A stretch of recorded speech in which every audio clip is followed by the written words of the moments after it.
अब स्टूडेंट, अब हम देखेंगे परिवर्ती बल के लिए कार्य ऊर्जा प्रमेय लिखिए एवं सिद्ध कीजिए। स्टूडेंट, इसके पहले हमने देखा था नियत बल के लिए कार्य ऊर्जा प्रमेय जो है पेपर में अक्सर पूछी जाती है, तो वो हमने पिछले वीडियो में देखा था।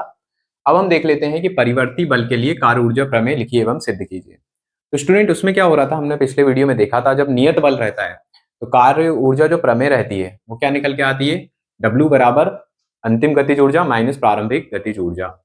अब इसमें हम देखेंगे अगर बल परिवर्ती है, बल क्या है, परिवर्ती। बल कैसे परिवर्ती होता है कि बल जो है वो धीरे धीरे क्या कर रहा है, बढ़ रहा है, तो जिससे क्या हो रहा है, उसका वेग भी बढ़ेगा, और वेग भी बढ़ेगा तो उसमें क्या होगा, विस्थापन भी उसका बदलेगा, क्योंकि वेग बराबर क्या होता है, विस्थापन, विस्थापन में परिवर्तन बटे समय।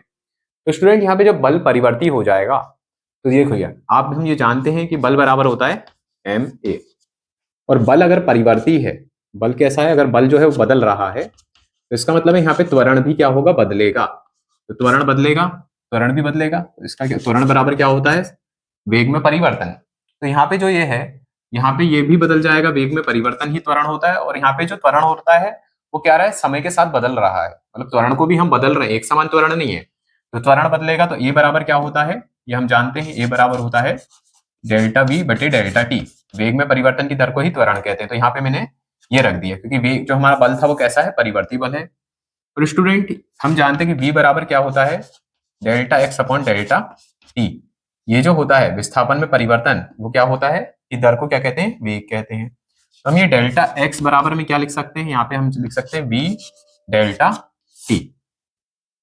अब स्टूडेंट, यही चीजों को हम देखेंगे कि अब स्टूडेंट इसके बाद देखिए, यहाँ पे जो x है, ये जो है, जो हमारा बल है वो क्या कर रहा है, स्थिति के साथ बदल रहा है, x के साथ बदल रहा है। कैसे, मान लीजिए कोई वस्तु m है जो क्या है, गतिमान है, उस पर एक परिवर्ती बल F लगाया जा रहा है, और जो ये F है वो उसकी स्थिति जो है x के साथ क्या कर रहा है, वो बदल रहा है, वो उसे परिवर्ती बल। तो देखिए मैं इसको लिख देता हूं।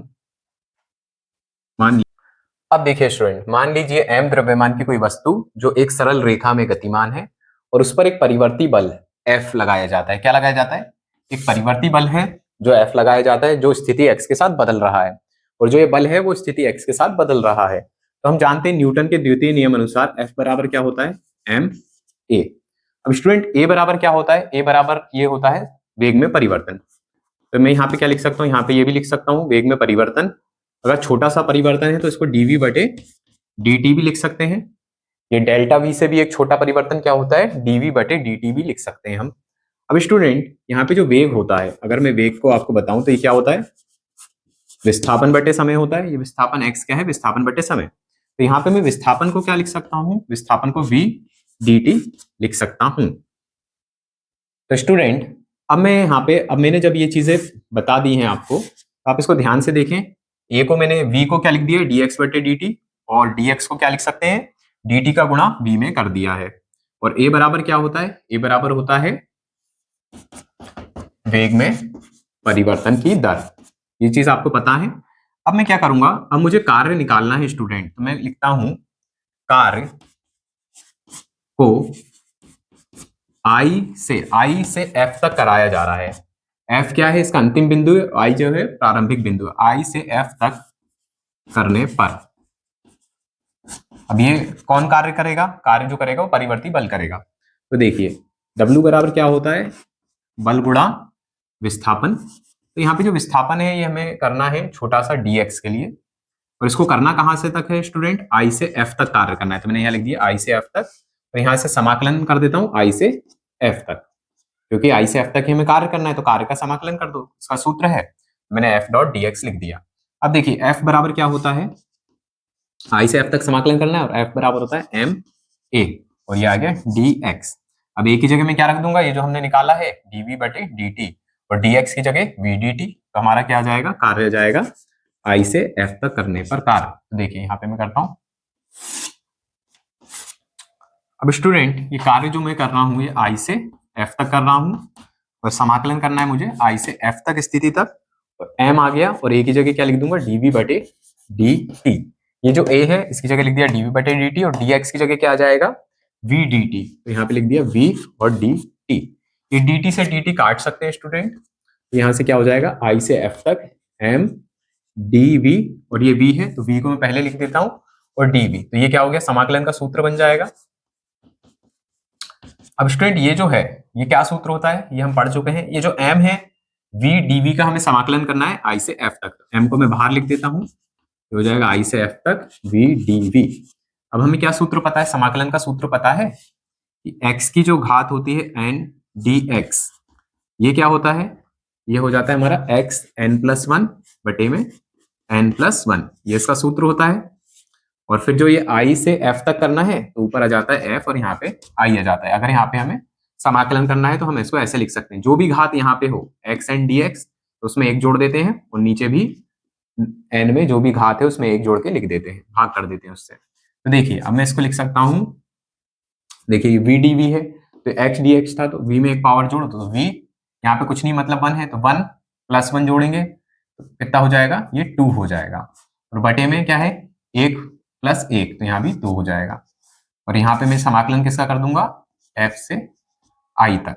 तो देखिए स्टूडेंट ये हमारा कार्य निकल के आ जाएगा, तो कार्य आ गया हमारा i और ये b², तो यहाँ पे मैं लिख दूंगा b² और ये f यहाँ पे आ जाएगा तो vf माइनस vi, क्योंकि ये जो घात है ये f है तो vf लिख दिया, माइनस नीचे वाली घात करते हैं vi का, और यहाँ पे क्या आ जाएगा v वही रहेगा, एक बार f रखेंगे माइनस vi का स्क्वायर, और ये आ जाएगा बटे में ये 2 ही रहेगा। अब वही हमारा आंसर आ गया है कार्य ऊर्जा प्रमेय का। तो मैं इसको लिख सकता हूँ W बराबर m का गुणा अंदर कर दूंगा और 2 इसके साथ अलग लिख दूंगा, 2 इसके साथ अलग, तो हो जाएगा half m v f square minus half m v i square. ये आ गई हमारी कार्य ऊर्जा प्रमेय। और मैं इसको फिर डायरेक्ट कैसे लिख सकता हूँ, W बराबर गतिज ऊर्जा अंतिम माइनस गतिज ऊर्जा प्रारंभिक। तो ये आ गया हमारा परिवर्ती बल द्वारा कार्य ऊर्जा प्रमेय। तो स्टूडेंट क्या करना है, कुछ नहीं करना, सबसे पहले हमने क्या लिख दिया, गति का, न्यूटन की गति का द्वितीय समीकरण ma। अब यहाँ पे परिवर्ती बल है, जो बल जो है वो स्थिति x के साथ क्या कर रहा है, बदल रहा है, तो a भी त्वरण भी बदलेगा, तो मैंने त्वरण को क्या लिख सकते हैं, वेग में परिवर्तन की दर, ये लिख दिया। और यहाँ पे dx वेग जो होता है वो क्या होता है, विस्थापन बटे समय, तो dx बराबर क्या हो जाएगा v गुणा dt। अब स्टूडेंट यहाँ पे जो कार्य है वो मुझे करना है i से f तक, ये है इसका अंतिम बिंदु और i क्या है, प्रारंभिक बिंदु। तो मैं इसका कार्य कर दिया, कार्य का सूत्र क्या होता है, w बराबर f डॉट dx, क्योंकि जो स्थिति है वो बदल रही है, तो i से f तक समाकलन करा, तो i से f तक इसका समाकलन कर दिया, f क्या होता है, ma होता है, और ये dx की जगह मैं क्या रख दूंगा, v dt, और a की जगह लिख दूंगा dv बटे dt। ये लिख दिया मैंने, x की जगह v dt और a की जगह लिख दिया dv बाई dt, क्योंकि सूत्र होते हैं, d से dt कट गया तो आ गया m, और ये v आगे लिख दिया dv, m जो था नियत था तो बाहर लिख दिया, v dv जो होता है समाकलन का सूत्र क्या होता है, जैसे x की घात n है तो इसमें एक घात जोड़ दो, नीचे भी n+1 लिख दो, और जो भी यहाँ पे समाकलन करना है उसको ब्रैकेट के बाहर रख दो, ऊपर f आ जाएगा और नीचे i आ जाएगा। तो यहाँ पे घात जोड़ दी, 1 + 1 2 हो गई, और नीचे भी 1 + 1 2 हो गई, क्योंकि सूत्र में नीचे भी n+1 होगा। अब यहाँ पे जो समाकलन था i f यहाँ लिख दिया, i यहाँ लिख दिया। अब क्या करते हैं, ये जो हमारी जो घात होती है जो ऊपर लिखती है उसको यहाँ पे गुणा कर देते हैं और नीचे वाले को माइनस कर देते हैं, तो vf² हो गया माइनस vi, अब यहाँ पे i रखाएगा तो vi का स्क्वायर बटे में 2। अब m का गुणा अंदर कर दिया, 2 को अलग अलग लिख दिया, तो कार्य बराबर आ गया हाफ mv² अंतिम माइनस हाफ mvi, i मतलब प्रारंभिक। तो यही आगे हमारी गतिज ऊर्जा होती है, तो W बराबर कार्य बराबर अंतिम गतिज ऊर्जा माइनस प्रारंभिक गतिज ऊर्जा। तो इसको मैंने f से लिखते हैं अंतिम को, तो प्रारंभिक को i से। तो स्टूडेंट ये हो गया हमारा परिवर्ती बल द्वारा कार्य ऊर्जा प्रमेय। तो स्टूडेंट ये एग्जाम में पूछी जाती है, सिद्ध करने के लिए पूछी जाती है, तो आपको क्या करना है, इसकी प्रैक्टिस करेंगे 2-3 बार, तो आपको आ जाएगा। Thank you.